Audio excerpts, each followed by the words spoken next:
Okay, so I wanted to make a video. I was talking with Morningstar and Cam this afternoon on Discord chat, and Cam was pretty excited that he'd been able to get through the Jedi event, the Places of Power event, with a very marginal Sith team. And so he was the encouraging factor to make me go ahead and give the second tier a try. Anyway, so I just wanted to make up this little video here. You can see as you go through that my Sith are not very good, and other than Palpatine, they're really pretty trashy actually. But you get a little bit of good RNG, and everything works out in your favor, and it's all good. So anyway, as we go through here, the thing that's key in all of this is Nihilus and his Annihilate, and you're going to need to use that twice. You're going to want to use it on level 4 when you get to Anakin, and you're going to want to use it on Yoda when you get to level 8.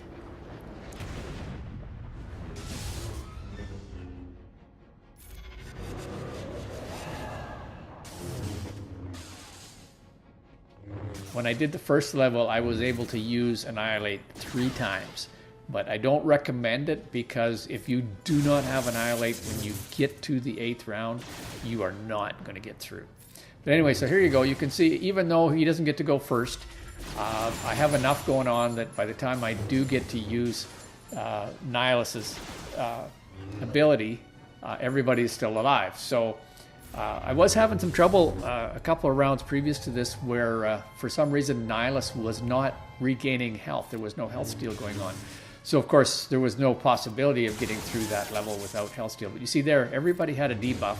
So he gets his cooldown reduced for every one of those, 100%. So that's 3 times. It reduces his cooldown by 3. If you could know for sure that you could do that, then you could definitely use his Annihilate again. But as it turns out, it's not really necessary. It's just you need to have a little bit of decent RNG, and you need to understand that really the only characters that I needed to keep alive were Nihilus and Palpatine and somebody else, preferably Vader, but somebody else, just so that I have additional targets for them to waste their energy on. So here we go. We're marching along pretty good. Now, when I get to this level, I could use Annihilate. You'll be able to see that its cooldown is up, and I could use it here. But it would be next turn that I would get to use it here. Anyway, and I've already done that a couple times, and it didn't work. By the time I got to round 8, it was not available to me. So I just save it for round 8, and that's how I was able to get through. His AoE actually does decent damage, and it reduces or increases their cooldowns. So it's actually not a bad thing to just use the AoE.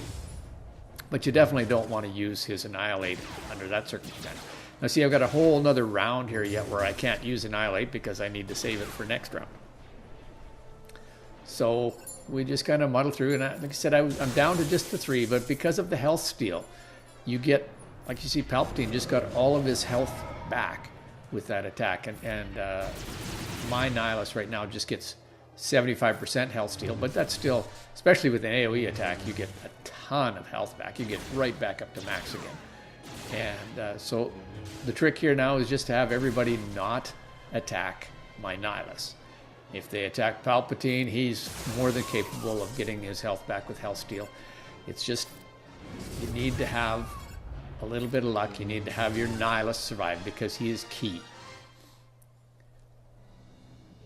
So anyway, as we go along here, you can see I've only got the 3 characters left, and really that's all it's going to take. I saved my AoE attack there for Palpatine as well for the last encounter. So here we go. So the key right now is to survive long enough to get rid of Yoda. So there goes Yoda. Boom. And once you take away the buff, the big buff for everybody, then it makes a big difference. But now you see, I'm probably still going to lose. I do lose everybody except Palpatine. But at this point, because of the health steal, Palpatine is able to just kind of keep going. And even with 1 on 4, which is what it's essentially going to get to be here right away. 1 on 3 it's going to be. But Qui-Gon doesn't have much health left, but you see they're still basically wailing on, 1 on 2. I guess I forgot how good we did there. So we get to take off the foresight, which means that attack will land. And here I am, 1 on 2, 1 on 1.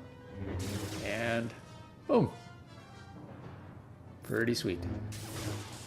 Nice rewards too.